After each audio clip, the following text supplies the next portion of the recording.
Hello. I'd like to take a few minutes of your time to talk about patients at risk for abuse or neglect. There are several forms of abuse and neglect, and we see all of them here at the VA. Domestic violence, also referred to as intimate partner violence or IPV, is a pattern of assaultive and coercive behaviors that can be physical, sexual, and psychological. It's important to understand domestic violence can happen to anyone. Heterosexuals, same-sex relationships, men and women can all be targets of abuse. In addition, domestic violence is responsible for frightening statistics. For instance, in a study conducted by the National Coalition Against Domestic Violence, or NCADV, 1 in every 4 women will experience domestic violence in her lifetime. The study also revealed 1/3 of female homicides reported are killed by their intimate partner or spouse. Another common form of abuse and neglect is abuse of the elderly. Unfortunately, due to physical weakness and dependency on caregivers, elderly patients tend to be especially vulnerable to abuse. Financial exploitation is a common type of elder abuse, but seniors are vulnerable to all of the types of abuse experienced by younger people as well. As a matter of fact, findings by the U.S. Department of Health and Human Services estimate up to 10% of elders in the United States experience some type of abuse or neglect. Abuse and neglect are serious threats to our patients' health, though, unlike other threats, abuse and neglect can be very difficult to detect. For example, patients may be at risk because their partner or caregiver prevents them from contacting family and friends. Sometimes the abuser may threaten to hurt them, their pets, or may harm them in a way that leaves no marks. Patients feel ashamed, blame themselves, or become fearful of retaliation by their abuser if they ask for help. However, it's a fact that up to 81% of people who experience abuse want their health care provider to privately ask them about their abuse during their appointment. Also shocking is women who have experienced IPV account for up to 35% of all women seeking emergency medical care. As for elders, one study estimated only 1 in 14 cases of abuse ever come to the attention of authorities.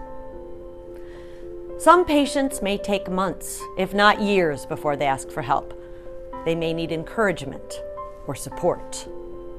What follows is an example of a patient in need of help. Let's see what you, as a health technician, LPN, or physician, can do if you encounter a case of abuse. Okay, great. That takes care of that.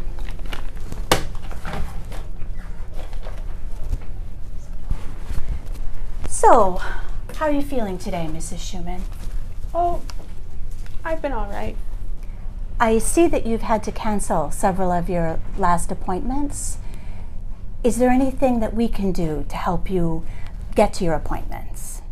No, I'm sorry I missed my appointments. I've just been really busy and things have been hectic and my husband needed me at home. Okay. Do you have any particular concerns that you'd like to talk about today? No. Oh, well, there's some pain I've been having that I might want to get a prescription for. Okay. All right. Well, I will make sure that Dr. Gonzalez is aware of your concerns. Now, I have some routine health questions that I need to ask you, if that's all right. Okay. Do you have any cultural beliefs that you would like to talk about with someone? No. Okay. Do you need any help at home? No. Okay. Is there someone in your life that is harming or threatening you now? Yes. Okay. I see.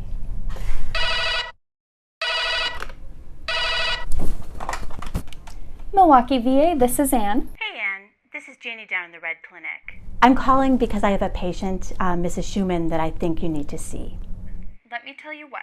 Let me contact Mrs. Schumann's primary care provider before I go down there. If her PCP and her have a good, trusting relationship, it's probably best they speak with each other first. Okay? Good. Have her sit tight and I'll call you right back. Hello, Dr. Gonzalez speaking. Hello, Dr. Gonzalez. This is Ann Porter. I'm calling because Jeannie Nelson just informed me she has a patient of yours by the name of Mrs. Schumann. Yes, that's right. Mrs. Schumann has reported domestic abuse and would like to talk with someone. Would you like to talk with her first, or would you like me to? I think in this case it would be best if I talk to her first. I tell you what, as soon as I feel I have her understanding and trust, I'll page you. Okay, thank you. Bye-bye. Okay, let's review what we just saw.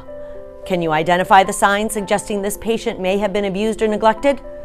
Poor eye contact, depressed mood, listlessness, passivity, vague, often chronic complaints, multiple no-shows, or canceled appointments. As a health technician or LPN, it's important you know what to look for and how to respond if the patient tells you they're being hurt. It's good to see you, Mrs. Schumann. It's good to see you too. So Jeannie tells me you have some concerns about pain. Yes, well, I've been having headaches and stomach aches, and sometimes it gets so bad it's hard to get out of bed. Sometimes these symptoms can be caused by having a lot of stress in your life. Because violence is so common, I routinely ask my patients about violence in their lives. Oh, well, I don't know. I mean, things haven't been great, but... I noticed you have some bruises on your arms. And I've seen bruises on you at previous visits. I want you to know you can trust me. Anything you tell me will not leave this room unless you want it to. Thank you.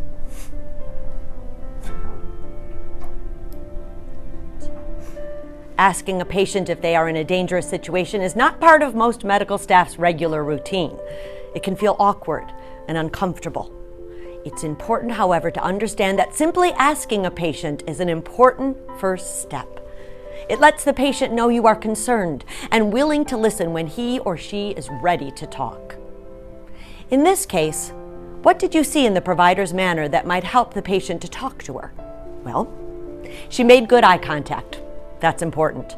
She also asked one question at a time, pausing for a possible answer.